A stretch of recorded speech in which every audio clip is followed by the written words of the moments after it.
Bonjour à toutes et tous, j'espère que vous allez bien, que vous êtes en forme.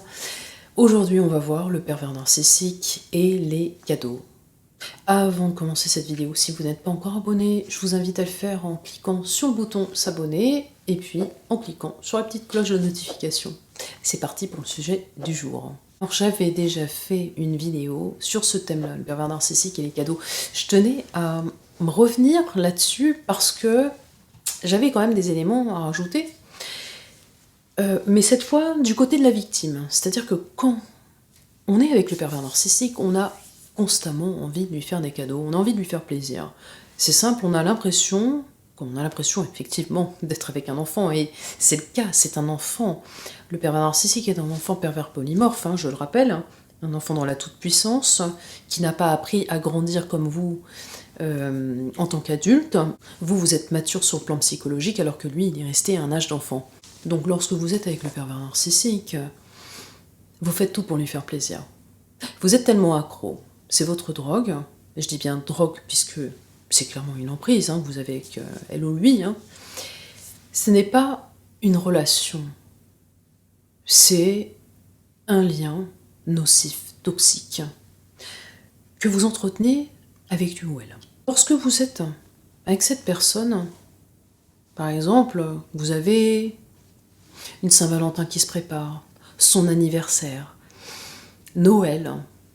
Vous cherchez tout le temps à lui faire plaisir. Et même sans un événement au cours d'une année, vous cherchez constamment à le satisfaire. Mais lui est un être éternellement insatisfait.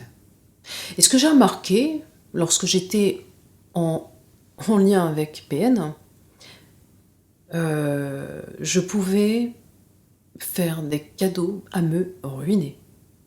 J'allais loin dans mon choix de cadeaux. Je ne regardais pas le budget. Alors attention, je ne regardais pas le budget. Quand je n'avais pas le budget, je faisais des crédits. Donc voilà, on a tendance en fait, avec ce genre d'être toxique, nocif et qui vous pousse à bout, qui vous pousse à aller au-delà des limites, vous allez malheureusement bien souvent vous endetter.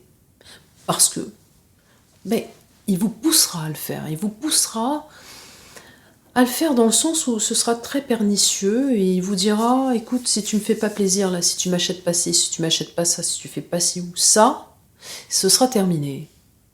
Et beaucoup de victimes se sont pliées à ses désirs, ses souhaits, à ses caprices d'enfant. Elles se sont endettées pour faire plaisir à leur PN. Et c'est ça qui est hallucinant. Il vous pousse réellement, mais très loin dans sa transgression, dans les interdits. Il est hors la loi. Voilà, il va vous pousser à faire des choses qui ne sont pas légales. Et bien souvent, et d'ailleurs là j'attends vos commentaires, vos partages, ce que vous en pensez, ce que vous avez vous vécu de votre côté lorsque vous faisiez plaisir à PN. Bien souvent, par exemple, lorsque nous étions dans une boutique, que quelque chose lui plaisait et que moi aussi je voulais exactement la même chose, là en revanche je regardais le prix, le budget que je pouvais mettre pour moi. Je me mettais des limites pour moi-même. Je ne m'autorisais pas à me faire plaisir comme j'aurais aimé le faire. Ce que je faisais, c'est que je faisais passer PN avant tout, comme si c'était mon enfant. Aujourd'hui, je peux en parler, je peux dire oui, c'est un enfant. J'ai moi-même un enfant à la maison. Quand je suis dans une boutique, je ne peux pas m'empêcher de faire plaisir à mon enfant. Le plaisir de mon enfant passe avant mon plaisir. Donc là, c'était le cas avec le pervers narcissique. J'étais dans la boutique. Je préférais me priver pour faire plaisir à PN. Il n'y avait jamais pourtant de reconnaissance ni de remerciement derrière. Puisque de toute façon, ça repartait derrière comme en l'an 40. Et il fallait toujours faire plus. Donc je me souviens, là je vais vous parler d'un moment, un exemple typique, lorsque nous étions en Russie, on était donc en croisière, on était parti de Saint-Pétersbourg jusqu'à Moscou, et puis on s'arrêtait, on avait des escales dans des petites villes qu'on visitait de temps à autre, c'était super, magnifique, on passait du temps à visiter et découvrir le pays, la culture, j'adorais ça. Dans une boutique, vraiment spécialisée dans les poupées russes. J'avais vu mais de très beaux modèles, hein, parce que, attention, vous avez des modèles qui peuvent aller donc du simple prix au double, hein, tout dépend de la poupée russe. Je voulais ramener des poupées russes parce que, typique de la Russie déjà, je voulais en ramener un petit peu à toute ma famille. Puis j'en avais acheté plusieurs, mais j'avais pas pris des hauts de gamme. Vous voyez, j'avais pris des petites poupées russes comme ça, là je les ai sorties. On pouvait retrouver ces modèles-là. Voilà, c'est vraiment des petits bas de gamme. Poupées russes bas de gamme. Moi, j'avais gardé celle-ci pour moi, ma famille en a eu aussi. Et puis, pour PN, j'ai fini par acheter une poupée russe qui a coûté le triple, le quadruple du prix de ses poupées. Mais que pour lui faire plaisir. Aujourd'hui, en fait, je vous en parle parce que quand j'y repense, je me dis, mais qu'est-ce que j'ai été con? Mais pourquoi je me suis pas fait plaisir à l'époque? J'ai été bête, j'ai tout donné pour cette personne qui en plus s'est foutue de moi, ne m'a pas respectée et continue en plus, je pense, à me harceler. Donc, là franchement, c'est pour ça que je vous parle des cadeaux avec le pervers narcissique. Quand vous faites des cadeaux pour le pervers narcissique, vous vous pliez en quatre, vous faites tout pour lui faire plaisir. Mais le pervers narcissique, derrière, qu'est-ce qu'il fait, lui? Quand il s'agit de vous, qu'il s'agit de votre anniversaire... Excusez-moi, en fait, je mets de la petite musique, là, je fais une petite digression, encore une fois. Le petit bruit que vous entendez, là, c'est le Kremlin, sur la place Rouge à Moscou. Une très belle place, hein, à faire. Et je m'étais acheté, vous voyez, ce petit gadget-là. Voilà, je sais pas, ça me plaisait. Et évidemment, elle s'en est pris au moins 3. 3 de son côté. Hein. Je n'ai pas eu de cadeau de sa part. Donc, le pervers narcissique, quand vous lui faites plaisir, il est ravi. Hein. Il sait que vous vous êtes plié en 4, que... Il s'en fiche, en fait, que vous soyez ruiné. Il se fiche de votre budget, il se fiche de tout ça. Ce qui l'intéresse, et ce qui est important pour lui, c'est d'avoir son objet, là, maintenant, tout de suite, et c'est tout. Voilà, l'enfant capricieux, c'est ça. Il va jouer avec, en plus, pendant 5 minutes, hein, il va être content, là, je suis content, j'ai mon petit jouet et tout. Puis en fait, il va vite s'enlacer. Il fait pareil avec les êtres. Il s'enlace très vite, hein. Il est avec quelqu'un, mais il va vite se lasser de sa victime. C'est pour ça que ça part en vrille, et que bien souvent, il va aller voir ailleurs, parce qu'il ne peut pas se contenter d'une seule personne. Il a besoin de plusieurs nourritures psychiques, de plusieurs nourritures pour se remplir. Donc là, les cadeaux, c'est pareil. Vous lui faites un cadeau, et voilà, il va le regarder pendant 5 minutes, ça va lui faire plaisir, et puis ensuite, il va le mettre de côté. Et autre chose aussi avec le pervers narcissique, quand vous lui offrez un cadeau, moi j'ai vécu un truc, un épisode absolument... je vais essayer de trouver le bon terme, hein, absolument... Ouais, dégueulasse, j'ai envie de dire dégueulasse, il n'y a pas d'autre mot. Je me souviens bien que là j'ai vraiment très très mal vécu ce moment-là, parce que j'avais offert un cadeau qui venait du cœur, hein. Je lui avais offert un super coffret de Jacques Brel, hein, à l'époque, qui m'avait coûté quand même beaucoup d'argent. Et j'ai appris, écoutez bien, 1 semaine et demie après, que PN l'avait mis en vente sur le Bon Coin. Donc, j'étais bouche bée. Alors, je comprends qu'aujourd'hui, il y ait des gens qui remettent des cadeaux en ligne parce que ça leur plaît pas, qu'ils les remettent en vente. Mais là, je l'avais vraiment offert avec le cœur. Je savais que PN était accro à Jacques Brel, et je n'ai pas compris, en fait. Hein. Vraiment, là, je me suis dit, c'est du foutage de gueule. Et il y a eu également cette fois où j'avais offert un cadeau, mais ce cadeau est parti chez quelqu'un d'autre. Hein. Donc, en fait, elle avait gardé le cadeau, là, sur le moment, et ensuite, elle l'a offert à quelqu'un. Donc ça m'a vraiment blessée, parce que je me dis, mais c'est pas possible. Je l'avais vraiment très mal vécu, et je me suis dit, mais elle me respecte pas, elle me respecte pas. À partir de là, c'est toute cette accumulation qui fait que... Oh, je me suis dit, mais non, c'est pas possible, je ne peux pas continuer une relation pareille. Elle ne m'aime pas, elle ne peut pas m'aimer pour se comporter de la sorte. Elle ne peut pas me respecter, elle ne peut pas m'apprécier comme elle dit. Comme elle dit, alors, à l'époque c'était ça, c'est oui, tu me touches beaucoup, je t'apprécie, mais c'est pas de l'amour. Enfin, Voilà, et qu'est-ce que c'est que l'amour? Qu'est-ce que ça veut dire qu'être amoureux? Ça ne veut rien dire, ça signifie rien. Tout ça, c'est de la sensiblerie. Voilà, c'était de la sensiblerie pour elle. Donc, il y a un moment donné où je me suis dit, mais stop, j'en ai marre, je suis pas aimée, je suis pas, voilà, je suis pas respectée en tant qu'être, la personne ne, ne m'apprécie pas à ma juste valeur, et j'en pouvais plus. Je n'en pouvais plus. Donc les cadeaux, c'était ça. Et puis il y a eu aussi la fois où, là je vais pas critiquer, mais elle m'a offert quand même de très beaux cadeaux, enfin, par exemple, elle m'a offert des cadeaux d'une grande valeur, mais il y avait toujours quelque chose derrière. C'est-à-dire que quand elle m'offrait quelque chose de valeur, ça voulait dire derrière, ok, je t'offre ça, et un jour elle me l'a sorti, hein, je t'offre ce super cadeau qui m'a coûté la peau des fesses, mais attention, si je t'offre ce cadeau-là, tu me laisses partir en voyage avec mes amis. Ou attention, si je te fais ce cadeau-là, tu me laisses tranquille. Là, tu vois, on fait un break, mais au moins, t'as le cadeau, tu penseras à moi. C'était extrêmement malsain. Mais vous imaginez le truc.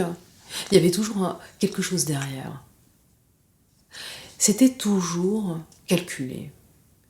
Les beaux cadeaux, c'était avant qu'elle parte en voyage et que j'ai des silences radio qui durent 3 semaines, ou alors c'était parce que elle retrouvait, je sais pas, hein, des amis. J'ai jamais su en fait, puisque je n'ai jamais connu son entourage. Je n'ai jamais, c'est simple, connu son entourage. Je sais pas pour vous, mais si, j'ai connu des amis comme ça, mais j'ai jamais été présentée moi en tant que compagne, ou voilà, j'étais toujours présentée en tant que assistante, secrétaire, ou même nièce, hein, au cours de nos voyages, j'étais sa nièce, donc faut le faire. Et voilà, je n'en pouvais plus. En fait, c'était une relation, enfin un lien caché, et ça m'était insupportable parce que pour moi, je comprenais pas. Il y avait un décalage. Moi, j'étais en couple. Pour moi, c'était un couple, et puis pour elle, non, c'était pas le cas.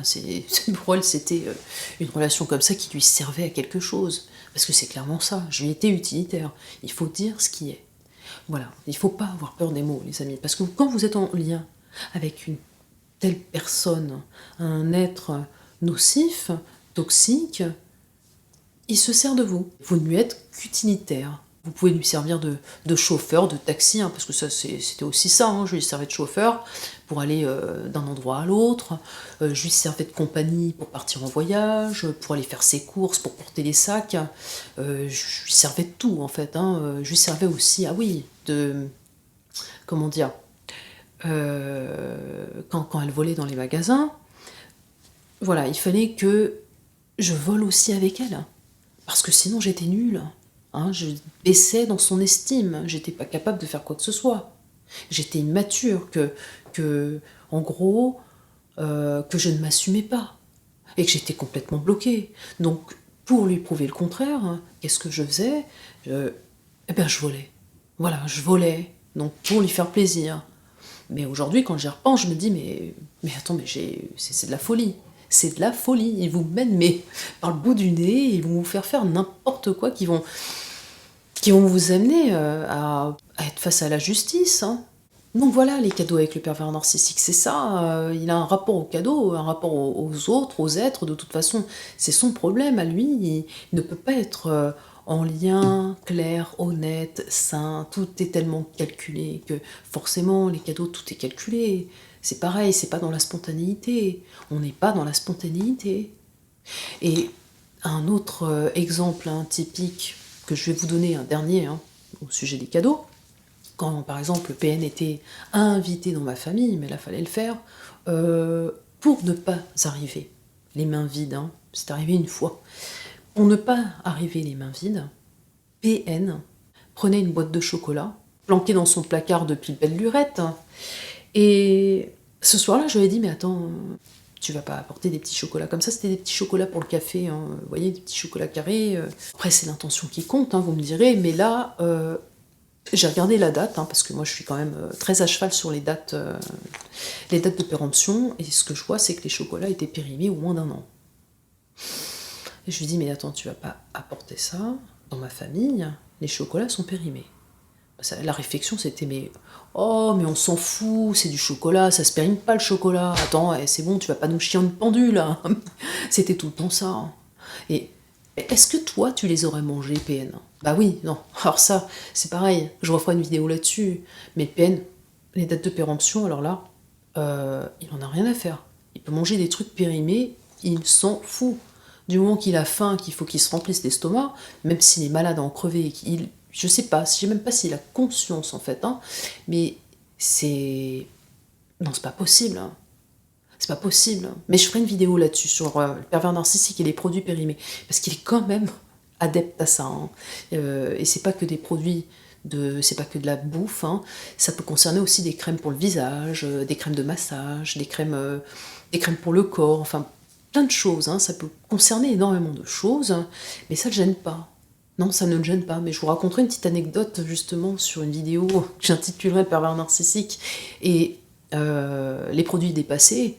Enfin, là, je vous donne un petit exemple de sujet de vidéo, mais en tout cas, je parlerai de ça, hein, de son rapport aux produits et les dates de péremption. Enfin, c'est incroyable. Donc voilà, ce fameux soir-là, on était avec cette boîte de chocolat, on est allé dans ma famille, et je savais même pas où me mettre en fait. Hein. C'est bien simple. Hein. Il y a beaucoup de situations avec ce pervers narcissique où je ne savais pas où me mettre parce que j'avais honte.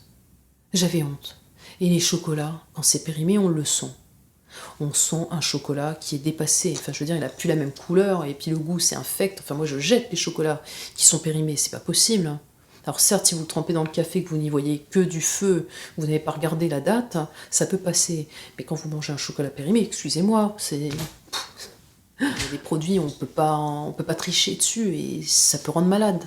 Donc ça, le pervers narcissique, il s'en fout. Hein. Que les personnes qui l'invitent, qui sont là en train de respecter ce qu'il est, parce que lui, ce qu'il fait, c'est qu'il fait son coq devant tout le monde, il prend les gens pour des cons, il joue un rôle, les gens le croient, c'est clairement le clown de la soirée, il amuse tout le monde, il amuse la galerie, mais en fait, il se moque de vous, il se moque de tout le monde. C'est extrêmement fatigant. Cette vidéo, je ne sais pas ce que vous en pensez, et vous, comment c'était avec votre pervers narcissique, hein, par rapport aux cadeaux, lorsque vous lui faisiez des cadeaux, est-ce que vous dépensiez une somme astronomique, ou au contraire, est-ce que vous faisiez très attention, est-ce que vous étiez généreux avec elle ou lui, et lui, comment il se comportait avec vous quand il vous offrait des cadeaux? Est-ce que ça vous est déjà arrivé justement que le pervers narcissique revende le cadeau que vous lui avez fait ou le donne à quelqu'un d'autre? Racontez-moi tout au sein de vos commentaires, et peut-être que je ferai une vidéo justement en reprenant tous vos commentaires, en regroupant et en vous donnant des réponses à chacune. Voilà les amis, c'était ma petite vidéo du jour, j'espère que celle-ci vous a plu et que je vous aurai passé quelques messages. Donc bon, pour le prochain thème, j'essaierai effectivement de vous parler du pervers narcissique et son rapport encore une fois à la nourriture, les dates de péremption, enfin son rapport aux produits, aux objets. Je pense que ça peut être très intéressant. Bon, je vous laisse, je vous fais des gros bisous, prenez bien soin de vous, et à très très vite. Ciao les amis. Des bisous, ciao.